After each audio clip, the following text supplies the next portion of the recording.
জুলাই আন্দোলনে কুষ্টিয়াতে ইউসুফ শেখ, উসামা, সুরুজ আলী বাবু সহ 6 জনকে হত্যায় মানবতা বিরোধী অপরাধে জাসদ নেতা হাসানুল হক ইনুর ফাঁসির আদেশ দিয়েছেন আদালত। গণভবনে শেখ হাসিনার সাথে বৈঠক করে হত্যাকাণ্ডে সহযোগিতা, উস্কানি সহ 8টি অভিযোগ তার বিরুদ্ধে। জুলাই গণ অভ্যুত্থানে কুষ্টিয়ায় 6 জনকে হত্যায় মানবতা বিরোধী অপরাধের মামলায় জাসদ সভাপতি ও সাবেক মন্ত্রী হাসানুল হক ফাঁসিতে ঝুলিয়ে মৃত্যুদণ্ডের আদেশ দিয়েছেন আদালত। দুপুরে চাঞ্চল্যকর এই মামলার রায় ঘোষণা করা হয়। ট্রাইব্যুনাল ইনুর বিরুদ্ধে অভিযোগ আমলে নেয়। বিএনপি জামাতের বিভিন্ন বিষোদ্গার করা ছিল তার প্রধান দায়িত্ব। আলেম ওলামাদের নিয়েও প্রতিনিয়ত তুচ্ছতাচ্ছিল্য করে বক্তব্য দিতেন হাসানুল হক ইনু। শাপলা চত্বরে হেফাজতে ইসলামের ওপর চালানো হত্যাকাণ্ডের পক্ষেও প্রতিনিয়ত বয়ান তৈরি করতেন তিনি। বিষোদ্গারে পারদর্শিতার জন্য পেয়েছিলেন তথ্য মন্ত্রণালয়ের দায়িত্ব। বিএনপি তোর দল হিসেবে সবসময় সন্ত্রাসী দল। ফাঁসি রায় দল নিষিদ্ধ, হাজার মামলা। দেশের মাটি থেকে 2 বছর ধরে নির্বাসনে থাকার পর শেখ হাসিনা বলে উঠলেন এই বছরই ফিরবেন বাংলাদেশে। ভারতীয় গণমাধ্যম এনডিটিভিকে দেয়া এক ইমেইল সাক্ষাৎকারে প্রায় 2 বছরের নির্বাসন জীবনের নীরবতা ভাঙলেন আওয়ামী লীগ সভাপতি। জানালেন দেশে ফেরাটা তার ব্যক্তিগত উচ্চাকাঙ্ক্ষা নয়, এটা তার জনগণের রাজনৈতিক অধিকার আর গণতন্ত্র পুনরুদ্ধারের লড়াই। নিজের বিরুদ্ধে হওয়া মৃত্যুদণ্ডের রায়কে অবৈধ, অসাংবিধানিক আর রাজনৈতিক প্রতিহিংসার ফসল বলেও দাবি করলেন তিনি। তার ভাষায় বিচার বিভাগকে ব্যবহার করা হয়েছে দলকে নেতৃত্বহীন করার হাতিয়ার হিসেবে।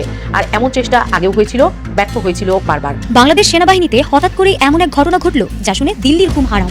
চট্টগ্রাম মিলিটারি একাডেমিতে সেনাপ্রধান জেনারেল ওয়াকারুজ্জামান এমন এক ব্যাটালিয়ন উদ্বোধন করলেন যার নাম শুনলে যে কারো গায়ে কাঁটা দিয়ে উঠবে। আবু বকর, ওমর, উসমান এবং আলী, ইসলামের এই 4 খলিফার নামে সেনাবাহিনীতে তৈরি হলো নতুন সামরিক ইউনিট। আর এই খবর প্রকাশ হতেই ভারতীয় মিডিয়ায় শুরু হয়েছে চরম তোলপাড়। সবার মনে একটাই প্রশ্ন, ভেতরে ভেতরে কি এমন গোপন মিশন চলছে? হঠাৎ কেন খলিফাদের নাম বেছে নিল সেনাবাহিনী? আর ভারতই বা কেন একটি সাধারণ নামকরণে এত ভয় পাচ্ছে? দর্শকদের অনুরোধ করবো একটা মুহূর্ত না টেনে সম্পূর্ণ ভিডিওটি মনোযোগ সহকারে দেখতে থাকুন। আমরা বেশি কথা না বাড়িয়ে সরাসরি দেখে আসবো কাঙ্ক্ষিত সব ভিডিওগুলো। তবে তার আগে বলবো, যারা প্রতিনিয়ত আপডেট খবর দেখতে চান তারা অবশ্যই আমাদের ইউটিউব চ্যানেলটি সাবস্ক্রাইব করে পাশের বেল আইকন অন করে দিবেন পরবর্তী ভিডিওর আপডেট সবার আগে দেখার জন্য। আর যারা আগে থেকেই সাবস্ক্রাইব করে রেখেছেন তাদেরকে অসংখ্য অসংখ্য ধন্যবাদ। দর্শক, আপনারা কি কোন জায়গা থেকে ভিডিওটি দেখছেন অবশ্যই কমেন্ট করে জানিয়ে দিবেন। চলুন দর্শক, ভিডিওটিতে আমরা একটি লাইক দিয়ে ধারাবাহিকভাবে সব ভিডিওর আলোচনা দেখে আসি। জুলাই অভ্যুত্থানে আন্দোলনকারী ছাত্রদের লক্ষ্য করে শেখ হাসিনার বোম্বিং এর সিদ্ধান্তে সায় দেন এই বাম নেতা। করেন আন্দোলন দমনের নানান সলা পরামর্শ, যার ফোনালাপও প্রকাশ হয়েছে আদালতে। এছাড়া দেশব্যাপী জরুরি অবস্থা জারি এবং ছাত্রদের দেখা মাত্র গুলির সিদ্ধান্ত নেওয়া 14 দলের সভায়ও ছিলেন তিনি। তার নির্দেশে কুষ্টিয়ায় 6 জনকে হত্যারও প্রমাণ পেয়েছেন আদালত। গত 17 বছর শেখ হাসিনার স্বৈরতন্ত্রের অন্যতম প্রধান সহযোগী ছিল হাসানুল হক ইনু সহ তার দল জাসদ। বিএনপি জামাতের বিভিন্ন বিষোদ্গার করা ছিল তার প্রধান দায়িত্ব। আলেম ওলামাদের নিয়েও প্রতিনিয়ত তুচ্ছতাচ্ছিল্য করে বক্তব্য দিতেন হাসানুল হক ইনু। শাপলা চত্বরে হেফাজতে ইসলামের ওপর চালানো হত্যাকাণ্ডের পক্ষেও প্রতিনিয়ত বয়ান তৈরি করতেন তিনি। বিষোদ্গারে পারদর্শিতার জন্য পেয়েছিলেন তথ্য মন্ত্রণালয়ের দায়িত্ব। বিএনপি তোর দল হিসেবে সবসময় সন্ত্রাসী দল, সাম্প্রদায়িক দল। তাদের অতীতের রেকর্ড খুব খারাপ। জঙ্গি সন্ত্রাসের মদত দিয়েছে, শাপলা চত্বরে অবৈধভাবে সরকার দখলের, হেফাজতে ইসলামের চক্রান্তকে মদত দিয়েছে, আগুন সন্ত্রাস করেছে, বোমাবাজি করেছে, অবৈধ পন্থায় ক্ষমতা দখল করেছে। বিএনপি জামাত এমনকি বেগম খালেদা জিয়াকেও জঙ্গি এবং সন্ত্রাসের পৃষ্ঠপোষক সাব্যস্তে বেশ তৎপর ছিলেন ইনু। বিএনপি আমার কাছে মনে হয়েছে যে মানুষ পড়ানো, জঙ্গি তাণ্ডব, হত্যা খুনের আসামিদের একটা সিন্ডিকেট। শেখ হাসিনা মানুষের, খালেদা জিয়া জঙ্গির, শেখ হাসিনা বাংলাদেশের, খালেদা জিয়া পাকিস্তানের। রহমান হচ্ছে রাজাকারদের পালক পিতা। কেন পালক পিতা বললাম? 71-এ পাকিস্তানিরা রাজাকারদের, যুদ্ধ অপরাধীদের, খুনিদের জন্মদাতা পিতা। বেগম খালেদা জিয়া, জেনারেল জিয়ার অবর্তমানে একই ভূমিকা অবতীর্ণ হয়ে রাজাকার জামাতের জঙ্গিদের পালক মাতা হিসাবে দায়িত্ব পালন করে। আর বিএনপি হচ্ছে রাজাকার জঙ্গি জামাতের পালক দল। আওয়ামী লীগ সরকারের বিভিন্ন গণতন্ত্র বিরোধী কার্যক্রমের সমালোচনা করায় মার্কিন রাষ্ট্রদূতকেও সন্ত্রাসীদের পৃষ্ঠপোষক বানাতে ছাড়েননি স্বৈরাচারের এই সহযোগী। এভাবে বিভিন্ন সময় বেফাঁস মন্তব্য করে আওয়ামী লীগের সব স্বৈরাচারী কার্যক্রমকে বৈধতা দিয়েছেন জাতীয় সমাজতান্ত্রিক দল জাসদের সভাপতি। জুলাই গণ অভ্যুত্থানে কুষ্টিয়ায় 6 জনকে হত্যা, আন্দোলন দমনে উস্কানি, ষড়যন্ত্র ও শেখ হাসিনার সঙ্গে সমন্বয় করে দমন পীড়নে সহায়তার অভিযোগে জাতীয় সমাজতান্ত্রিক দলের সভাপতি ও সাবেক তথ্যমন্ত্রী হাসানুল হক ইনুর বিরুদ্ধে করা মানবতা বিরোধী অপরাধের মামলায় আজ রায় ঘোষণা করবেন আন্তর্জাতিক অপরাধ ট্রাইব্যুনাল 2। বিচারপতি নজরুল ইসলাম চৌধুরীর নেতৃত্বাধীন এই 3 সদস্যের বেঞ্চ বেঞ্চ আজ বেলা 1:30টার পর এই বহুল আলোচিত মামলার রায় ঘোষণা করবেন। বেঞ্চের অন্য দুই সদস্য হলেন বিচারপতি মোহাম্মদ মনজুরুল বাসিদ এবং বিচারপতি নূর মোহাম্মদ শাহরিয়ার কবির। মামলাটিতে একমাত্র আসামি হাসানুল হক ইনু। রাষ্ট্রপক্ষের দাবি 2024 সালের জুলাই গণ অভ্যুত্থানের সময় কুষ্টিয়ায় আন্দোলনরত ছাত্র জনতার উপর দমনপীড়ন চালাতে প্রত্যক্ষভাবে ভূমিকা রাখেন ইনু। এই ঘটনায় শ্রমিক আশরাফুল ইসলাম, সুরুজ আলী বাবু, শিক্ষার্থী আব্দুল্লাহ আল মুস্তাকিন, উসামা, ব্যবসায়ী বাবলু ফরাজি এবং চাকরিজীবী ইউসুফ শেখ নিহত হন। এছাড়া আহত হন আরও অসংখ্য নিরীহ মানুষ। এ ঘটনায় ইনুর বিরুদ্ধে মানবতা বিরোধী অপরাধের 8টি অভিযোগ আনা হয়।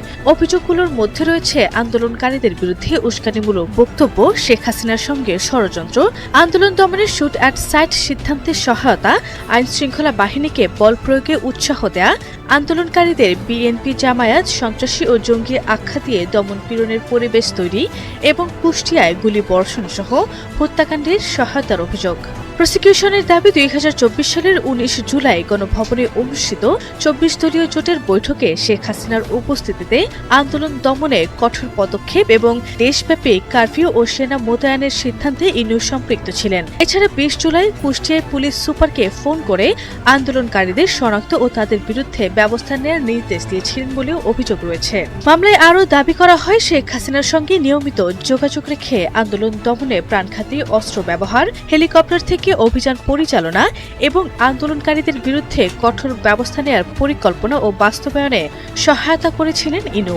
মামলায় অন্যতম গুরুত্বপূর্ণ আলামত হিসেবে উপস্থাপন করা হয়েছে শেখ হাসিনা ও হাসানুল হক ইনুর কথোপকথনের একটি অডিও রেকর্ড। তদন্ত কর্মকর্তাদের দাবি, সেই অডিওতে ইনুকে শেখ হাসিনাকে আন্দোলনকারীদের ব্যাপকভাবে গ্রেপ্তার এবং জামায়াত শিবিরের বিরুদ্ধে আরও কঠোর ব্যবস্থা নেওয়ার পরামর্শ দিতে শোনা যায়। একই সঙ্গে ইন্টারনেট চালুর মাধ্যমে সরকারের পক্ষে প্রচারণা জোরদারের কথাও বলেন তিনি। রাষ্ট্রপক্ষের দাখিল করা অভিযোগপত্রে মোট 20 জন সাক্ষীর নাম থাকলেও শেষ পর্যন্ত 10 জনের সাক্ষী গ্রহণ করা হয়। শুনানিতে রাষ্ট্রপক্ষে নেতৃত্ব দেন চিফ প্রসিকিউটর আমিনুল ইসলাম। অন্যদিকে আসামি পক্ষে শুনানি করেন আইনজীবী মনসুরুল হক চৌধুরী ও নাজনীন আহসান। মামলায় আহত আন্দোলনকারীরা, প্রত্যক্ষদর্শী, পুলিশ কর্মকর্তা এবং তদন্ত কর্মকর্তারা ট্রাইব্যুনালে জবানবন্দি দেন। তাদের বক্তব্য, আন্দোলনরত ছাত্র জনতার উপর গুলিবর্ষণ, দমনপীড়ন এবং রাজনৈতিক নির্দেশনার বিষয়গুলো উঠে আসে। তদন্ত সংস্থা জানায়, ভিডিও ফুটেজ, অডিও রেকর্ড, সামাজিক যোগাযোগ মাধ্যমের তথ্য, বিভিন্ন গণমাধ্যমের প্রতিবেদন এবং অন্যান্য ডিজিটাল আলামত বিশ্লেষণ করে অভিযোগ গঠন করা হয়েছে। আওয়ামী লীগ সরকারের পতনের পর 2024 সালের 26 আগস্ট রাজধানীর উত্তরা এলাকা থেকে গ্রেপ্তার হন হাসানুল হক ইনু। পরে তদন্ত শেষে তার বিরুদ্ধে আনুষ্ঠানিক অভিযোগ দাখিল করা হয়। যুক্তিতর্ক শেষে মামলাটির রায় ঘোষণার জন্য অপেক্ষমাণ রাখা হয়েছিল।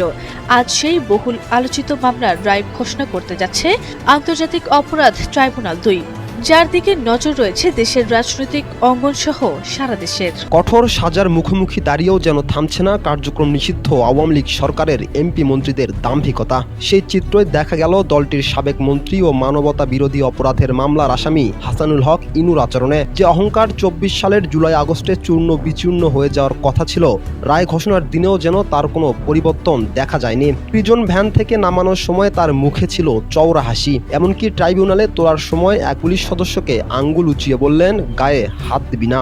এটাই কি প্রথম? না, এর আগেও আদালতের কাঠগড়ায় দাঁড়িয়ে বিচারক, উকিল ও পুলিশ কর্মকর্তাদেরকে দেখে নেওয়ার হুঁশিয়ারি দিয়েছিলেন ইনু। বলেছিলেন, কে কি করছেন সবকিছু লাল এবং সবুজ খাতায় লিখে রাখছি।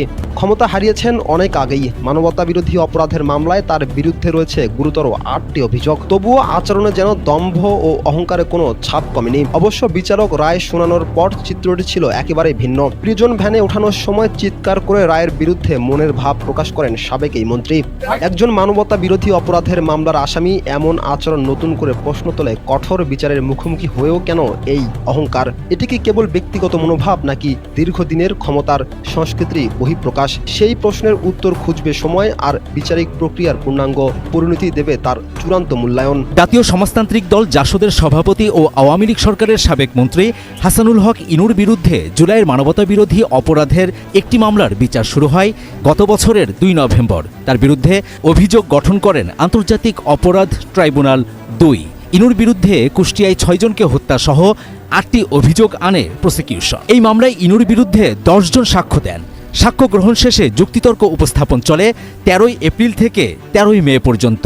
মঙ্গলবার বিচারপতি নজরুল ইসলাম চৌধুরীর নেতৃত্বাধীন আন্তর্জাতিক অপরাধ ট্রাইব্যুনাল 2 এই মামলার রায়। বাংলাদেশ সেনাবাহিনীতে হঠাৎ করেই এমন এক ঘটনা ঘটল যা শুনে দিল্লির ঘুম হারাম।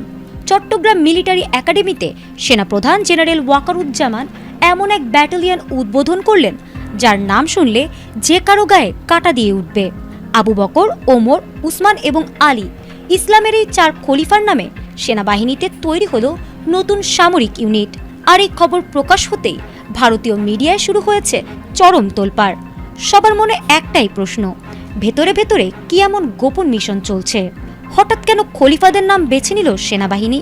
আর ভারতই বা কেন একটি সাধারণ নামকরণে এত ভয় পাচ্ছে? সেনাবাহিনীর সূত্রে জানা গেছে, ক্যাডেট সংখ্যা বৃদ্ধি পাওয়ায় আধুনিক যুদ্ধক্ষেত্রের চ্যালেঞ্জ মোকাবিলা এবং অফিসার ক্যাডেটদের পেশাগত দক্ষতা ও নেতৃত্বের মানোন্নয়নের লক্ষ্যেই এই দ্বিতীয় বাংলাদেশ ব্যাটালিয়ন গঠন করা হয়েছে। নতুন এই ব্যাটালিয়নের 4টি কোম্পানির নাম রাখা হলো ইসলামের প্রধান 4 খলিফার নামে: Abu Bakr company, Omar company, Osman company এবং আলী কোম্পানি। আর এই নাম ঘোষণার পর থেকেই চারপাশের অনেকের চোখ তো কপালে উঠেছে। এমন সুনিপুণ একটি চাল যে সেনাবাহিনী দিতে পারে তা আগে কেউ কখনো কোনোদিন টেরই পায়নি। এই নতুন নামগুলো যেন সবার মাঝে এক নতুন শক্তির জন্ম দিয়েছে। তবে খবর বর্ডার গার্ড পার হতেই মোদি প্রশাসনের তো মাথায় হাত। বিশেষ করে 4 খলিফার নাম শুনে দিল্লির বাবুরা তো রীতিমতো ঘামতে শুরু করেছে। ভারতের কট্টর মিডিয়াগুলোও যেন এখন চোখে সর্ষের ফুল দেখছে। তারা গলা ফাটিয়ে চিৎকার করে প্রচার করছে বাংলাদেশ সেনাবাহিনীতে নাকি ব্যাপক হারে ধর্মীয় প্রভাব বেড়েই যাচ্ছে। ভারতের নিউজ চ্যানেলগুলো এমন এক অবস্থা তৈরি করেছে যেন মোদি প্রশাসনকে চরমভাবে শিক্ষা দিতেই এই নতুন সামরিক ইউনিটের জন্ম হয়েছে। দিল্লির ভেতরে এমন একটি ভয় ঢুকে গেছে যে দিল্লির বাবুরা মনে করেন বাংলাদেশ সেনাবাহিনীর জওয়ানরা বোধহয় খলিফাদের স্টাইলে ভারতের বিরুদ্ধে কোনো বিশাল ছক কষেছে। খলিফাদের ইতিহাস যে কতটা শক্তিশালী তা তো সবারই জানা। তারা তাদের সাহস আর বুদ্ধির জেরে গোটা দুনিয়া কাঁপিয়ে দিয়েছিলেন। বিএমএতে এর আগের প্রথম ব্যাটালিয়নের 5টি কোম্পানির নাম ছিল মহান মুক্তিযুদ্ধের বীর শ্রেষ্ঠদের নামে। সেই ঐতিহ্যের পর হঠাৎ খলিফাদের নামে নতুন ইউনিটের অন্তর্ভুক্তি ও ভবিষ্যতে হযরত ফাতেমা রাদিয়াল্লাহু ও হযরত আয়েশা রাদিয়াল্লাহু এর নামে 2টি নারী কোম্পানি গঠনের পরিকল্পনাও এখন ভূ রাজনীতিতে নতুন তোলপাড় সৃষ্টি করেছে। ফাঁসির রায়, দল নিষিদ্ধ, হাজার মামলা। দেশের মাটি থেকে 2 বছর ধরে নির্বাসনে থাকার পর শেখ হাসিনা বলে উঠলেন এই বছরই ফিরবেন বাংলাদেশে। এর আগেও বেশ কয়েকবার দেশে ফেরার ঘোষণা দিয়েছেন তিনি। তবে মৃত্যুদণ্ডের রায় মাথায় নিয়ে এই ফেরার ঘোষণা কতটা বাস্তবসম্মত, নাকি স্রেফ রাজনৈতিক বার্তা ছড়ানোর কৌশল, এমন প্রশ্ন উঠেছে নানা মহলে। ভারতীয় গণমাধ্যম এনডিটিভিকে দেয়া এক ইমেইল সাক্ষাৎকারে প্রায় 2 বছরের নির্বাসন জীবনের নীরবতা ভাঙলেন আওয়ামী লীগ সভাপতি। জানালেন দেশে ফেরাটা তার ব্যক্তিগত উচ্চাকাঙ্ক্ষা নয়, এটা তার জনগণের রাজনৈতিক অধিকার আর গণতন্ত্র পুনরুদ্ধারের লড়াই। নিজের বিরুদ্ধে হওয়া মৃত্যুদণ্ডের রায়কে অবৈধ, অসাংবিধানিক আর রাজনৈতিক প্রতিহিংসার ফসল বলেও দাবি করলেন তিনি। তার ভাষায় বিচার বিভাগকে ব্যবহার করা হয়েছে দলকে নেতৃত্বহীন করার হাতিয়ার হিসেবে। আর এমন চেষ্টা আগেও হয়েছিল, ব্যর্থ হয়েছিল বারবার। 2024 সালের 5 আগস্ট ছাত্র জনতার অভ্যুত্থানের মুখে দেশ ছেড়ে ভারতে পাড়ি জমান শেখ হাসিনা। তারপর থেকে দিল্লিতেই কাটছে তার নির্বাসিত জীবন। 2025 সালে মানবতা বিরোধী অপরাধের মামলায় আন্তর্জাতিক অপরাধ ট্রাইব্যুনাল তাকে মৃত্যুদণ্ড দেয়। একাধিক দুর্নীতির মামলায়ও হয়েছে সাজা। আর দেশের বিভিন্ন থানায় তার বিরুদ্ধে চলছে অসংখ্য মামলার বিচার। প্রতিটিতেই তাকে দেখানো হয়েছে পলাতক হিসেবে। তার আগে মে মাসেই আওয়ামী লীগের সব কার্যক্রমে নিষেধাজ্ঞা বসায় সরকার। স্থগিত হয় দলটির নিবন্ধনও। ফলে যে দলটি 3 দশক ধরে ক্ষমতার মসনদে ছিল, আজ তারা পরিচালিত হচ্ছে ভূগর্ভস্থ রাজনীতির ছায়ায়। কিন্তু এত প্রতিকূলতার মধ্যেও দলের 77তম বছরে এসে তিনি বলছেন জনসমর্থন কখনো তাদের ছেড়ে যায়নি, বরং নিপীড়নই দলকে আরো শক্তিশালী করছে। সাক্ষাৎকারে নিজের সরকারের আমলের উন্নয়ন পরিসংখ্যানও তুলে ধরেছেন তিনি। দারিদ্র্যের হার নামিয়ে আনা, খাদ্য উৎপাদন কয়েক গুণ বাড়ানো, বিদ্যুৎ সুবিধার সম্প্রসারণ, সাক্ষরতার হার বৃদ্ধি। দাবি করেছেন বর্তমান সরকারের অধীনে মানুষ এখন নতুন করে শিখছে, বুঝতে পারছে আওয়ামী লীগ থাকলে স্থিতিশীলতা থাকে, না থাকলে অস্থিরতা। অন্তর্বর্তীকালীন সরকারকে অবৈধ ও দখলদার আখ্যা দিয়ে তার অভিযোগ 5 আগস্টের পর বাংলাদেশ তার আদর্শিক চরিত্র হারিয়ে পাকিস্তানের মডেলের দিকে হাঁটছে। সংখ্যালঘুদের উপর সাম্প্রতিক হামলা নির্যাতন নিয়ে প্রশ্নে রীতিমতো ক্ষুব্ধ শোনা গেছে তাকে। বলেছেন ক্ষমতা দখলকারী সাম্প্রদায়িক শক্তি এর জন্য দায়ী। আর 5 আগস্টের পর থেকে সংখ্যালঘু, আদিবাসী, আহমদিয়া আর সুফি মাজার সংশ্লিষ্টরাও পড়েছেন নিরাপত্তাহীনতার মুখে। পরিবারের সঙ্গে যোগাযোগের প্রশ্নে আবেগে ঝরে পড়েছে তার কথায়। সন্তানের সঙ্গে কথা হয় ঠিকই, কিন্তু মন পড়ে থাকে সেই মাটিতে যেখানে বাবা শায়িত আছেন। বিএনপির সঙ্গে আলোচনা চলছে কিনা এমন প্রশ্নে স্পষ্ট জবাব দিয়েছেন হাসিনা। বলেছেন আওয়ামী লীগ কারো কাছে রাজনৈতিক দয়া ভিক্ষা করে না। নিষেধাজ্ঞা প্রত্যাহার বা ন্যায় বিচার কোনো অনুগ্রহ নয়, এটা সাংবিধানিক অধিকার। আর যে কোনো সমাধান হতে হবে গোপন দর কষাকষির বাইরে জনগণের আকাঙ্ক্ষার ভিত্তিতে। অথচ বাস্তবতা হলো তাকে ফেরাতে ভারত সরকারকে চিঠি দিয়েছে ঢাকা, কিন্তু দিল্লি এ নিয়ে এখনো মুখ খুলেনি। প্রশ্নটা তাই থেকে যায়। দর্শক, এতক্ষণ সহায় থাকার জন্য অসংখ্য ধন্যবাদ। ইতিমধ্যে আপনারা ভিডিওর আলোচনা দেখে বুঝতে পেরেছেন আজকের ভিডিওটি কতটা গুরুত্বপূর্ণ। এ বিষয়ে আপনার মূল্যবান মন্তব্য অবশ্যই কমেন্ট করে জানিয়ে দিবেন। দর্শক, আজকের জন্য এতটুকুই ভিডিও ছিল। আর পরবর্তী আপডেট খবর পেতে আমাদের ইউটিউব চ্যানেলটি সাবস্ক্রাইব করে পাশের বেল আইকন অন করে দিবেন। আল্লাহ হাফেজ।